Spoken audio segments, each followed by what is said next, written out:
हाय, मेरा नाम है आशीष। आप देख रहे हैं दी ललन टॉप। एक बार फिर शुरू है हमारा प्रोग्राम जिसका नाम है सोशल लिस्ट। वीकेंड से एंड पहले सोशल मीडिया ने दिन कैसे बिताया और किस वीडियो ने क्या गुल खिलाया, आज के एपिसोड में आपको बताएंगे। लेकिन सबसे पहले जान लेते हैं बात कि आज के शो में क्या है खास। In association with Kutumb app. चंदे के पैसों को खुद पर खर्च करने के आरोप पर राणा अयूब ट्रोल। कपड़े के लिए मां ने दांव पर लगाई बेटे की जान। बस ड्राइवर को पीटती महिला का ये वीडियो हो गया वायरल। और पिक ऑफ द डे में करेंगे बात प्योर देसी खाना बनाने वाले इस चैनल की। लेकिन सबसे पहले सोशल मीडिया के आज के दिन के मुख्य समाचार। पहली सुर्खी आंध्र प्रदेश के विजयवाड़ा से जुड़ी है। एक वीडियो काफी चल रहा है जिसमें एक महिला बस ड्राइवर की शर्ट को पकड़े हुए नजर आती हैं, उसको पीटती हुई नजर आ रही हैं। महिला का आरोप है कि बस ड्राइवर ने उनकी स्कूटी को टक्कर मारी। अव्वल तो महिला और स्कूटी ये दो शब्द जहां एक साथ आ जाएं, सोशल मीडिया वहीं पे कोई स्टीरियोटाइप गढ़ देता है और चीज़ें वायरल करा देता है। लेकिन यहाँ तो मामला ही कुछ और था। हुआ ये कि महिला खुद रॉन्ग साइड से स्कूटी चला रही थी, बाद में बस से टक्कर होने पे वो गुस्सा हो गई हैं और बस में चढ़ के ड्राइवर से हाथापाई करने लगी। बस ड्राइवर की ड्रेस फाड़ दी और उनको मारने वगैरह लगी। पास में एक खड़े थे व्यक्ति, उन्होंने वही किया जो आजकल के समय में हर कोई करता है, हाथ आगे बढ़ाया, मदद के लिए नहीं, वीडियो बनाने के लिए। लोगों ने वीडियो देखा तो कहा हर समय एक जैसा नहीं होता। ठीक उसी प्रकार हर समय पुरुष ही गलत नहीं होता, कहीं कहीं महिलाएं भी गलती करती हैं। वहीं एक महिला यूजर ने लिखा कि महिलाओं को किसी भी मामले को इस तरह से हल करने का अधिकार किसने दे दिया। सोचिए कि अगर ड्राइवर ऐसा करता तो पुरुषों को मजाक समझना बंद कर दीजिए।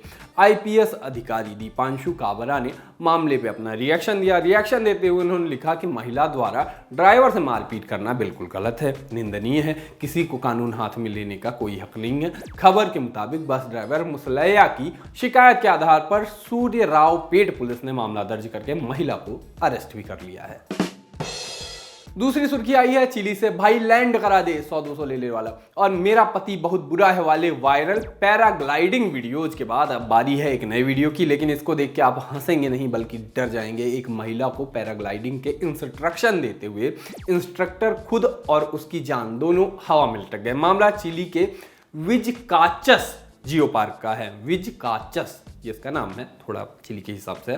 महिला पैराग्लाइडिंग के लिए तैयार थी और उनके पीछे पायलट भी फुल प्रूफ सेफ्टी के साथ एकदम रेडी था। महिला के आगे एक इंस्ट्रक्टर था जो कि हार्नेस और सेफ्टी गियर चेक कर रहा था। अचानक से बैलेंस बिगड़ा और तीनों लोग एक साथ टेक ऑफ कर गए। इंस्ट्रक्टर ने पैराशूट को रोकने की काफ़ी कोशिश की लेकिन असफल रहा। महिला और पायलट तो पूरी सेफ्टी के साथ थे लेकिन बेचारा इंस्ट्रक्टर बिना किसी सेफ्टी के दोनों के साथ कुछ मिनटों तक ऐसे लटपटा जाती जी, मिनटों तक हवा में लटका रहा। वीडियो ऑनलाइन आते ही चल पड़ा।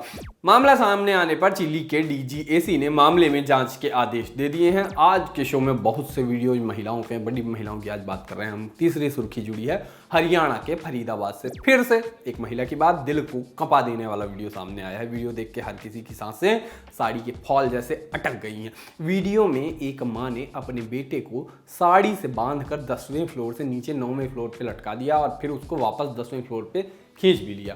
हुआ कुछ यूं कि यह फरीदाबाद की एक सोसाइटी की घटना है जहां पे ये परिवार 10वें फ्लोर पे रहता था। उनका एक कपड़ा 9वें फ्लोर की बालकनी में गिर गया। नीचे वाले फ्लैट में ताला लगा था। मां ने आओ देखा न था और अपना कपड़ा वापस लाने के लिए अपने बेटे का सहारा लिया। उसकी जान को जोखिम में डाल दिया।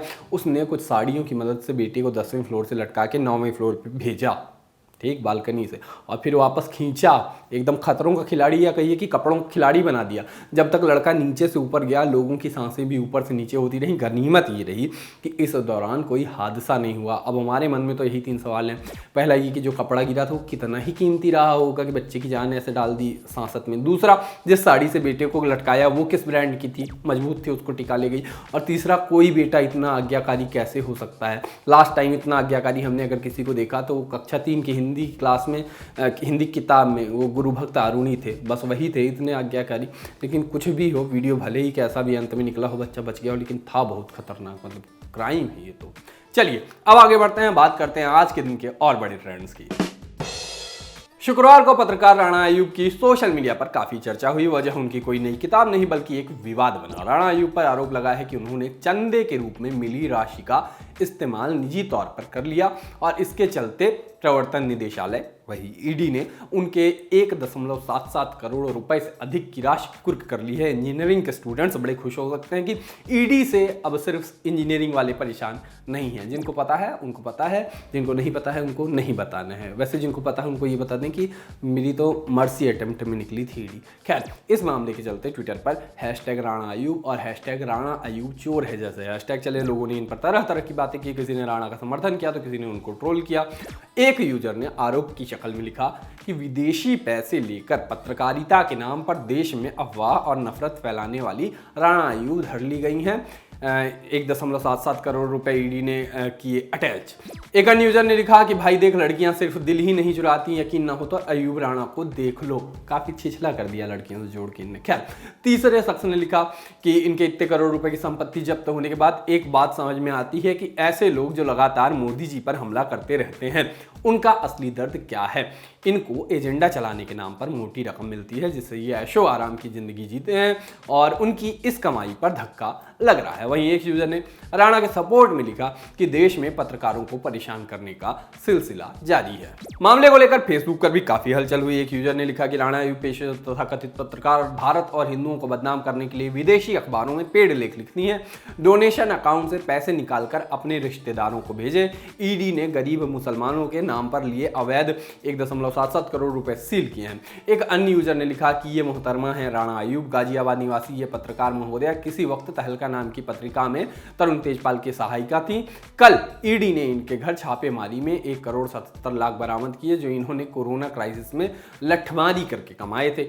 एक और यूजर ने लिखा कि राणा अयूब ने न खाऊंगा न खाने दूंगा को जुमला समझ लिया था। एक अन्य यूजर ने राणा अयूब के पीएम केयर्स फंड पर सवाल उठाने को लेकर कहा कि यही राणा अयूब पीएम केयर्स की पारदर्शिता पर सवाल उठाती थी और अब खुद ने चंदे की राशि अपने घर वालों के खाते में डाल दी है। एक तीसरे व्यक्ति ने मजाकिया अंदाज में लिखा कि पैसा किसी को भी दो, जाएगा तो मोदी को ही। मोदी विरोधियों ने दिया राणा अयूब को, राणा अयूब से लेगा इनकम टैक्स डिपार्टमेंट और इनकम टैक्स डिपार्टमेंट देगा मोदी को। मतलब पैसा न हुआ वोट हो गया। वो चुनाव आने वाले आरोप लगाते हैं ना कि पंखे का भी बटन दबाओ तो कुछ कुछ हो जाता है, वैसा टाइप से ही लिख रहे थे। बात एक बार फिर से हिजाब मामले की। कर्नाटक के हिजाब विवाद ने अब अंतर्राष्ट्रीय रूप ले लिया है। किसान आंदोलन की तरह ही इस मामले में इंटरनेशनल लोगों की एंट्री हो गई है और इंटरनेशनल लोगों की एंट्री होती तो आपको तो पता ही है, मतलब एकदम कहते हैं हमारे देश को बदनाम कर रहे हैं, ये वो इस तरह की बातें चल जाती हैं। एक तो हमारे देश के नेशनल मामलों में इंटरनेशनल वालों की नज़र भी कासी रहती है, मतलब है जो है सो है रहती है। कर्नाटक हिजाब मामले में मैनचेस्टर यूनाइटेड के फ्रांसीसी फुटबॉलर पॉल पोग्बा ने भी कमेंट किया। पॉल ने अपने इंस्टा अकाउंट पर एक वीडियो शेयर करते हुए लिखा कि भारत में हिंदुत्ववादियों की भीड़ मुस्लिम लड़कियों को कॉलेज में हिजाब पहनने पर लगातार परेशान कर रही है। इस वीडियो के आने के बाद वही हुआ जो हर बार होता है, बवाल। लोगों ने पॉल को भारत के मामलों से दूर रहने की सलाह दी। इन्हीं में से एक यूजर ने लिखा कि मैनचेस्टर यूनाइटेड, आज आपने एक हार्डकोर फैन खो दिया, या तो पॉल माफी मांगेंगे या फिर आप भारत में अपना फैन बेस खो देंगे। मैं वो हर मैच नहीं देखूंगा जिसमें पॉल पोग्बा खेलेंगे। अब ये ट्वीट आने के बाद ट्रोल होने की बारी पोग्बा से शिफ्ट होकर इन पे आ गई, इन व्यक्ति पे आ गई, इन यूजर पे आ गई। लोगों ने इनको जम के ट्रोल किया। एक यूजर ने लिखा कि मैं फुटबॉल नहीं देखता, लेकिन अब जब भी पोग्बा खेलेंगे मैं मैच देखूंगा। वहीं एक दूसरे यूजर ने लिखा कि मैनचेस्टर यूनाइटेड इस नुकसान को कैसे झेल पाएगी। कई लोगों ने उस यूजर के पोस्ट पर रिएक्शन दिए। बोर होने पर आप क्या करते हैं? गाना गाते हैं या फिर झोला उठाकर कहीं टहलने निकल जाते हैं? रूस के एक सिक्योरिटी गार्ड ने बोर होकर एक ऐसा काम किया, ऐसे काम नहीं बल्कि काम तमाम कहीं तो ज़्यादा अच्छा रहेगा। गार्ड ने बोर होकर 1-2 नहीं बल्कि पूरे 7.5 करोड़ रुपए का नुकसान कर दिया। मतलब अगर चौकीदार बोर हुआ तो काफ़ी गड़बड़ कर सकता है, जो इनने कर दिया। घटना बीते साल दिसंबर की है। गार्ड ने रूस के एक आर्ट सेंटर में रखी हुई पेंटिंग पर ही अपनी कलाकारी दिखा दी। इस पेंटिंग की कीमत कुछ 7.5 करोड़ रुपए बताई जा रही है। रिपोर्ट्स के मुताबिक 3 फिगर्स नाम की ये फेसलेस पेंटिंग एना लेपोर्स्काया नाम के पेंटर ने साल 1932 में बनाई थी। पेंटिंग रूस के येकात्रिनबर्ग शहर, थोड़ा अटकता है, मतलब ऐसे शहरों के नाम होते हैं, येकात्रिनबर्ग शहर में येल्टसिन सेंटर में आयोजित एग्जीबिशन में प्रदर्शन के लिए रखी थी। वहाँ का सिक्योरिटी गार्ड पहले ही दिन अपने काम से इतना बोर हुआ कि बाल पेन से पेंटिंग में बाल कलाकारियाँ कर दी। मतलब उसने आकृतियों पे आंखें बना दी। बस यहीं से पूरी पेंटिंग हो गई खराब। 1932 की पेंटिंग इनने बाल पेन से एकदम रच दिया उसमें। बाद में इस पेंटिंग को एक दूसरे पेंटिंग एक्सपर्ट के पास ले जाया गया कि देखिए अब इनने तो जो करना था वो कर दिया, आप क्या कुछ कर सकते हैं। उनने बेहद बारीकी से पेंटिंग को पुराने अवतार में जैसे तैसे पहुंचाया। उसको ठीक करने में 2.5 लाख रुपए का खर्च आने की खबर है। लोगों के घर सज जाते हैं इतने में, ठीक है। फिर क्या होना था, ईएलटीएस सेंटर ने गार्ड को तुरंत नौकरी से हटा दिया। वैसे हमारे यहाँ भी कई लोग बोर होकर नेता बन गए हैं और अब वो क्या क्या खराब कर रहे हैं ये तो आप जानते ही हैं। अब यही बात अचानक से खबरों में आ गई गार्ड वाली, और सोशल मीडिया पे लोग मौज ले रहे हैं उसकी अलग। सोशल लिस्ट में अब बारी है हमारे खास segment pick of the day की। आज का पिक ऑफ द डे खाना खाने और बनाने के शौकीन लोगों के लिए है। पिक ऑफ द डे में आज हम आपको एक खाना बनाने वाले चैनल के बारे में बता रहे हैं। इस चैनल का नाम क्या है, विलेज कुकिंग चैनल। चैनल कुछ लोगों का ग्रुप चलाता है। चैनल एकदम देसी स्टाइल में खाना बनाता है। ये ग्रुप केवल 5 लोगों के लिए नहीं बल्कि करीब 100 लोगों के लिए खाना बनाता है। शानदार बात यह है कि देसी स्टाइल में खाना बनाने के बाद खुद भी खाते हैं और फिर बाकी खाना अनाथालय या वृद्धाश्रम में गरीब और बेसहारा लोगों को खिला देते हैं। चैनल काफ़ी लोकप्रिय है और इसके करीब 1.5 करोड़ सब्सक्राइबर्स हैं। तो अगर आपको भी ऐसी चीज़ें अच्छी लगती हैं, खाना ऐसे देखते बनते हुए देखना अच्छा लगता है, तो आप ये चैनल देख सकते हैं। बाकी जाते जाते एक वीडियो देखते जाइए। वीडियो को रेलवे मिनिस्ट्री ने शेयर किया है। वायरल वीडियो है, तेलंगाना के वारंगल रेलवे स्टेशन का है। एक व्यक्ति चलती ट्रेन से उतरने के चक्कर में गिर जाता है। किस्मत सही थी कि वहाँ से, अगर किस्मत जैसा कुछ होता है तो सही थी, क्योंकि वहाँ से गुजर रहे आरपीएफ के जवानों ने उसको तुरंत बचा लिया। इतनी जल्दबाजी ठीक नहीं है मित्रों। बाकी आज के सोशल लिस्ट में इतना ही। अब मुलाकात होगी आपसे सीधे सोमवार को। तब तक के लिए हम चलिए, आप अपना ख्याल रखिए, गर्म पानी पीते रहिए, ठंडी का भी थोड़ा देखे रहिए। यही टाइम ठंडी लगती है। हम चलिए, टाटा।